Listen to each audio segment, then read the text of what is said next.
మీ business ఏదైనా మీ ఊర్లో promotion చేయాలంటే అది సుమన్ టీవీతోనే సాధ్యం. ఇప్పుడే సంప్రదించండి. ఒకసారి కట్టిండు అటు ఇటు అప్పు సప్పు చేసి మళ్ళీ ఇతరుల దగ్గర తీసుకొచ్చి మళ్ళీ ఇంకోసారికి ఆ పాము కుట్టి ఆవు ఓడిచే వరకు అప్పుడు 3-4 నెలలు హాస్పిటల్ ఉండేసరికి ఆ కిస్తుకి ఇబ్బంది అయింది. వాళ్ళు మళ్ళీ ఇంటికి వచ్చి చెప్పారు. తర్వాత ఈ ట్రాక్టర్ ఫైనాన్స్ వాళ్ళు ఓటని కోటి ఇటు అప్పులు, ఇటు పంట పండగ, ఇటు ఆరోగ్యం సహకరించగా బాగా ఈ లోపలనే కుమిలిపోయి మందు తాగిండు. లక్షల కోట్లు ఎగ్గొట్టి దేశాలు దాటిపోయే వాళ్ళను ఏ ఫైనాన్స్ వాళ్ళు ఏం చేయట్లేదు, ఏ బ్యాంకులు ఏం చేయట్లేదు.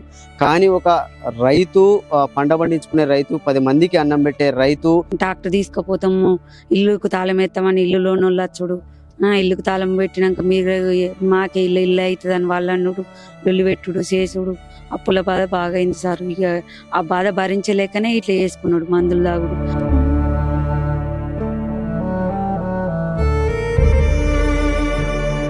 సిద్దిపేట జిల్లా కొహెడ మండలం గుండారెడ్డిపల్లె గ్రామంలో విషాదం చోటు చేసుకుంది.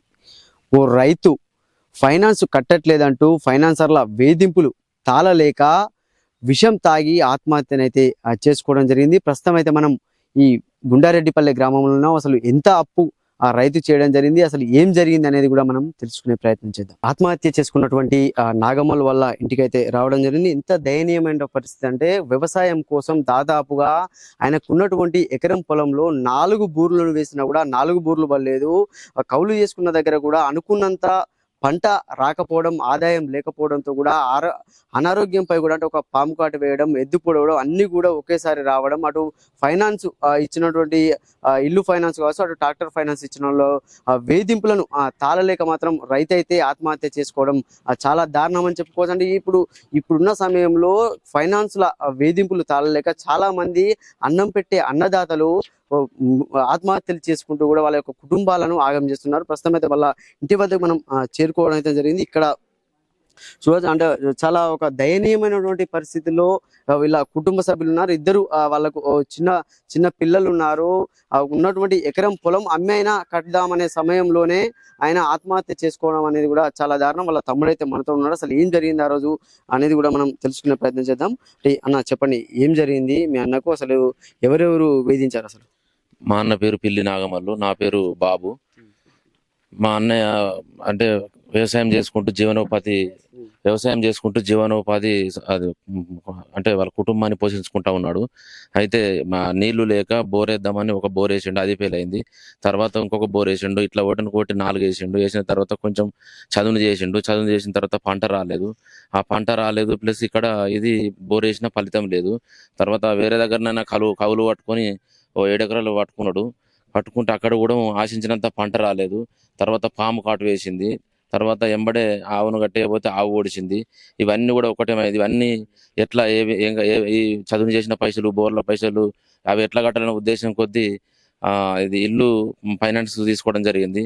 ఆ ఫైనాన్స్ 2-3 సార్లు కొన్నిసార్లు కట్టిన తర్వాత మళ్ళా ఆరోగ్యం సహకరించక కొంచెం టైం ఏమనంటే కూడా వాళ్ళు కూడా ఇబ్బంది పెట్టే పరిస్థితి వచ్చింది.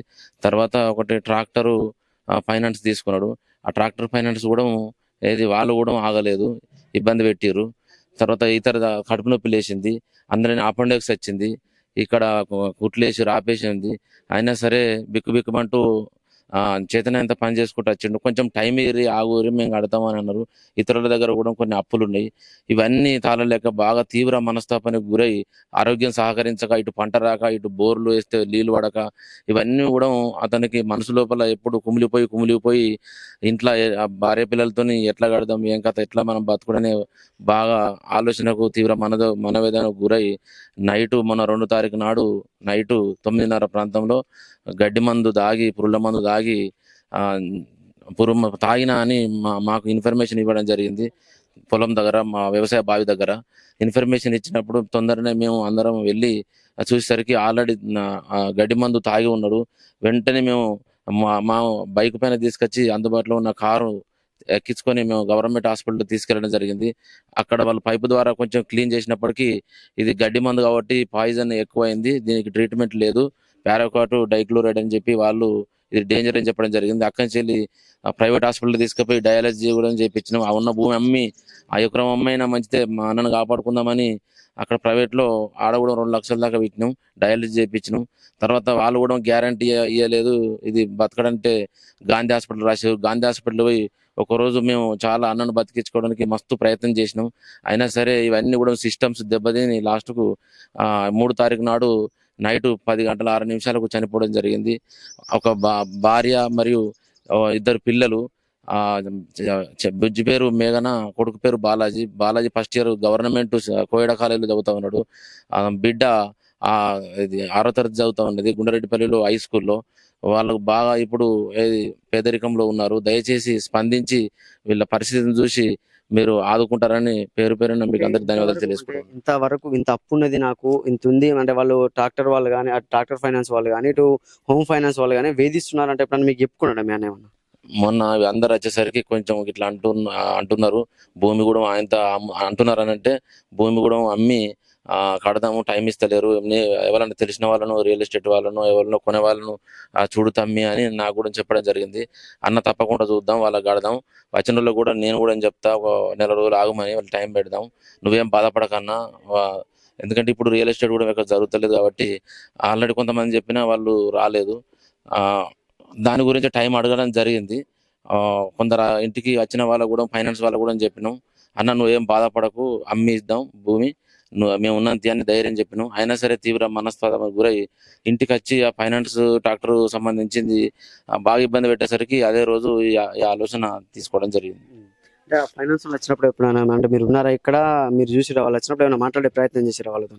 చూసిన గత ఒక 4 నెలల క్రితం ఇల్లు ఫైనాన్స్ వాళ్ళు వచ్చి ఇట్లా మా కట్టాలకి ఇస్తే 2-3 నెలలు అవుతుంది, ఇంకా ఇన్ని రోజులు లేట్ అయిపోయింది, టైం కట్టాలేది అని అన్నాడు. అంటే కొంచెం టైం కావాలి, డబ్బులు దొరుకుతలేవు, కొంచెం పరిస్థితి మంచిగా లేదు, పంట రాలేదు, కొంచెం టైం ఇయ్యరు, నేను కడతానంటే వాళ్ళు తాళం వేస్తాం, మీరు అప్పు తీసుకుని అక్కడ కట్టాలి, మీకు తెలియదా, అసలు నేను ఎందుకు తీసుకున్నావు, అది అని బెదిరించారు. అప్పుడు మా డాడీ వేరే కాడ అడకొచ్చి ఎవరినో కాళ్ళు మొక్కి ఒకసారి కట్టడం జరిగింది. తర్వాత కూడా ఒకసారి కట్టిండు, అటు ఇటు అప్పసప్ప చేసి మళ్ళీ ఇతరుల దగ్గర తీసుకొచ్చి మళ్ళీ ఇంకోసారికి ఆ పాము కుట్టి ఆవు ఓడిచే వరకు అప్పుడు 3-4 నెలలు హాస్పిటల్ ఉండేసరికి ఆ కిస్తుకి ఇబ్బంది అయింది. వాళ్ళు మళ్ళీ ఇంటికి వచ్చి చెప్పారు ఇంకా కొన్ని కిస్తులు ఉన్నాయి కట్టేటి. తర్వాత ఈ ట్రాక్టర్ ఫైనాన్స్ వాళ్ళు ఒకటి ఇటు అప్పులు, ఇటు పంట పండగ, ఇటు ఆరోగ్యం సహకరించగా బాగా ఈ లోపలనే కుమిలిపోయి మందు తాగిండు.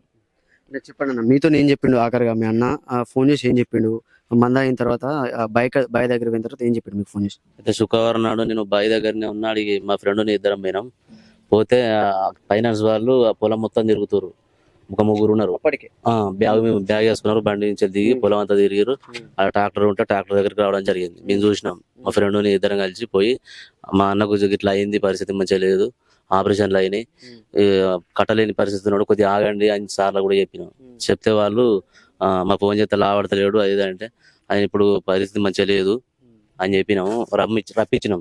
రప్పిస్తే కూడా మాట్లాడిండు వాళ్ళతో. మాట్లాడినాక అదే నైట్ ఈ నిర్ణయం తీసుకున్నాడు, నాకు అప్పు బాగా అయిపోయింది తమ్మి, నాతో అయితే లేదు, నిమ్మంది ఆయన అని చెప్పాడు. ఇక మేము వెంటనే పోయి తీసుకొచ్చినాం సార్. అదే జరిగింది. చూడండి, వేలకు వేలు, లక్షల కోట్లు ఎగ్గొట్టి దేశాలు దాటిపోయే వాళ్ళను ఏ ఫైనాన్స్ వాళ్ళు ఏం చేయట్లేదు, ఏ బ్యాంకులు ఏం చేయట్లేదు.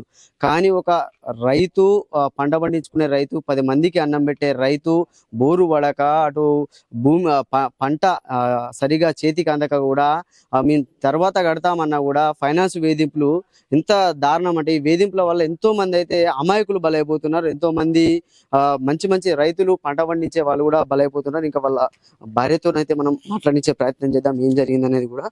అసలు అంటే చాలా దారుణమైనటువంటి పరిస్థితి. ఇదే ఇల్లుపై వాళ్ళు ఫైనాన్స్ తీసుకోవడం జరిగింది.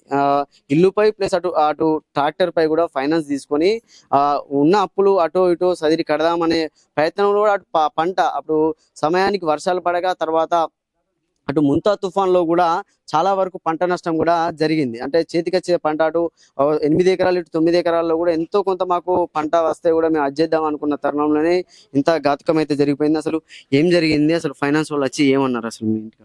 మా ఇంటికి వచ్చి సార్, మా భర్త నాగమల్లు మా ఇంటికి వచ్చి 5 నిమిషాలకు ఒకసారి, 10 నిమిషాలకు ఒకసారి పోనీ, టైం దాటిపోయింది, మీరు పైసలు కట్టారా, ట్రాక్టర్ తీసుకుపోతాము, ఇల్లుకు తాళం ఎత్తామని ఇల్లు లోన్ వాళ్ళు వచ్చుడు, ఇల్లుకు తాళం పెట్టినాక మీరు మాకే ఇల్లు అవుతుంది అని వాళ్ళు అన్నుడు లొల్లి పెట్టుడు చేసుడు అప్పుల బాధ బాగా అయింది సార్. ఇక ఆ బాధ భరించలేకనే ఇట్లా చేసుకున్నాడు, మందులు తాగుడు అది చేసుకుని ఇట్లా అయిపోయిండు.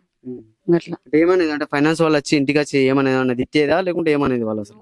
అది ఎప్పుడు కడతావు, నీ మాట గ్యారెంటీ లేదు, ఇప్పుడు కడతా అంటాను అప్పుడు కడతా అంటాను, పంట రాలేదు సార్ అన్నా కానీ మా లోన్ మాకు కట్టాలి లేకపోతే లేదు ట్రాక్టర్ గుంజుకపోతాం అని వాళ్ళు అట్లా బెదిరించారు సార్. ఇల్లుకు తాళం ఎత్తామని ఇల్లు లోన్ వాళ్ళు వచ్చాడు, అందరూ ఇక బెదిరించుడు. ఇక కౌలు కట్టుకున్న కాడ కూడా ఏం రాలేదు, వాళ్ళకు కూడా ఏం కట్టలేని పరిస్థితి అయిపోయింది. వాళ్ళకు కూడా ఇప్పుడు చేసుకున్న కాడ కూడా వాళ్ళకు ఏం ఇచ్చటానికి కౌలు ఇచ్చటానికి కూడా పైసలు రాలేదు. అట్లా అన్నిటికీ నష్టం అయిపోయినా. అంటే ఏ పంట వేసారు అంటే మామూలుగా మీరు అంటే అటు 8 ఎకరాలలో ఇక్కడ ఉన్న మీకు ఉన్న ఎకరంలో ఏ పంట వేసారు? వరి పంట వేసారు. వరి పంట వేసిన అక్కడ రాలేదు ఇక్కడ రాలేదు, మొత్తం అక్కడ నష్టపోయినాము ఇక్కడ నష్టపోయినాం. వాళ్ళు అడుగుడు వీళ్ళు అడుగుడు అందరు అడుగుడే. అడిగేసరికి ఇక బాధకు తట్టుకోలేక ఇక మందు తాగిండు. 5 నిమిషాలకోసారి 10 నిమిషాలకోసారి ట్రాక్టర్ లోన్ వాళ్ళు చెప్పినా గానీ వాళ్ళు కూడా వినలేదు. 30,000 కొట్టినా గానీ వాళ్ళు తెల్లారి మళ్ళీ వచ్చిర్రు. ఫైనాన్స్ అంటే కట్టే పైసలు కట్టినా కూడా మళ్ళీ అంటే ఇంకా 70,000కు 30,000 ఇచ్చిండు. కట్టిండు ఆయన మళ్ళీ తెల్లారి వచ్చిర్రు. తెల్లారి వచ్చి ట్రాక్టర్ గుంజుకోపోతాం అవి మాకు కట్టాలి, ఇన్ని రోజుల టైం ఇచ్చినాం అనుకుంటా, నేను కడతా సారు ఒక టైం ఇవన్నా గానీ వాళ్ళు ఇచ్చలేదు. ఈ మాట నమ్మకం లేదు ఏది లేదు అని వాళ్ళు బెదిరించుడు, ఇల్లు లోన్ వాళ్ళు బెదిరించుడు. ఇల్లు లోన్ 2 సార్లు కడితే అయిపోతుంది. ఇక ట్రాక్టర్ లోన్ అంటే ఒక్కసారి కట్టిండు. ఈ కిస్తీ కడదాం అనుకున్నారు ఒక 30,000 వేరే ఇల్లు లోన్ మీద ఇంక ఇల్లు లోన్ ఎన్ని కిస్తీలు కట్టేది? 2 కిస్తీలే. 2 కిస్తీలే కాగలేదు? 2 కిస్తీలే. ఈ కిస్తీని ఇంకో కిస్తీ కడితే అయిపోతుంది. పోయి చెప్పినాం కూడా మేము సార్ పెద్ద సార్ కూడా చెప్పినాం, ఇట్లా ఫోన్లో పెట్టిరు మీ ఇల్లుకు తాళం పడుతుంది వచ్చే వరకు మీరు కట్టకపోతా అని చెప్తే కూడా ఇల్లును సార్ని కూడా అడిగచ్చినాం, మీరు కట్టకపోతే ఇల్లుకు తాళం ఎత్తామని కూడా వాళ్ళు చెప్పారు. జర ఆపరేషన్లు అయినాయి, పాంగుట్టింది, పంట రాలేదన్న కానీ వాళ్ళు ఇల్లు లేదు, మీ తాళం ఎత్తామని ఆ బాధకు భరించలేకనే అందరు టార్చర్ ఎక్కువైపోయింది. అందుకే మందాయిండు, అట్లా అయిపోయింది. చూడొచ్చు ఎంత దారుణం అంటే ఇది. ఒక అన్నం పెట్టే రైతులకు వేధింపులు, ఒకటి ఫైనాన్స్ వేధింపులు తాళలేక ఆత్మహత్య చేసుకోవడం మాత్రం ఇది సిద్దిపేట జిల్లాలోని ఒక విషాద ఘటనగా కూడా మారిపోయిందని చెప్పుకోవచ్చు. అంటే ఇది గుండారెడ్డిపల్లె కోయడా మండలానికి సమీపంలోనైతే ఉంటుంది. అది ఏదేమైనా కూడా ఈ ఫైనాన్స్ వేధింపులు తాళలేక చాలా మంది రైతులు అయితే ఆత్మహత్య చేసుకోవడం మాత్రం దారుణం. కెమెరామెన్ శేఖర్తో సతీష్, సుమన్ టీవీ, సిద్దిపేట. ఒకసారి కట్టిండు అటు ఇటు అప్పసప్ప చేసి మళ్ళీ ఇతరుల దగ్గర తీసుకొచ్చి మళ్ళీ ఇంకోసారికి ఆ పాము కొట్టి ఆవు ఓడిచే వరకు అప్పుడు 3-4 నెలలు హాస్పిటల్ ఉండేసరికి ఆ కిస్తీకి ఇబ్బంది అయింది. వాళ్ళు మళ్ళీ ఇంటికి వచ్చి చెప్పారు. తర్వాత ఈ ట్రాక్టర్ ఫైనాన్స్ వాళ్ళు ఓటని కోటి ఇటు అప్పులు, ఇటు పంట పండగ, ఇటు ఆరోగ్యం సహకరించగా బాగా ఈ లోపలనే కుమిలిపోయి మందు తాగిండు. లక్షల కోట్లు ఎగ్గొట్టి దేశాలు దాటిపోయే వాళ్ళను ఏ ఫైనాన్స్ వాళ్ళు ఏం చేయట్లేదు, ఏ బ్యాంకులు ఏం చేయట్లేదు. కానీ ఒక రైతు, పంట పండించుకునే రైతు, 10 మందికి అన్నం పెట్టే రైతు ట్రాక్టర్ తీసుకుపోతాము ఇల్లుకు తాళం ఎత్తామని ఇల్లు లోన్ వాళ్ళు వచ్చుడు, ఇల్లుకు తాళం పెట్టినాక మీరు మాకే ఇల్లు అవుతుంది అని వాళ్ళు అన్నుడు లొల్లి పెట్టుడు చేసుడు అప్పుల బాధ బాగా అయింది సార్. ఇక ఆ బాధ భరించలేకనే ఇట్లా చేసుకున్నాడు, మందులు తాగుడు.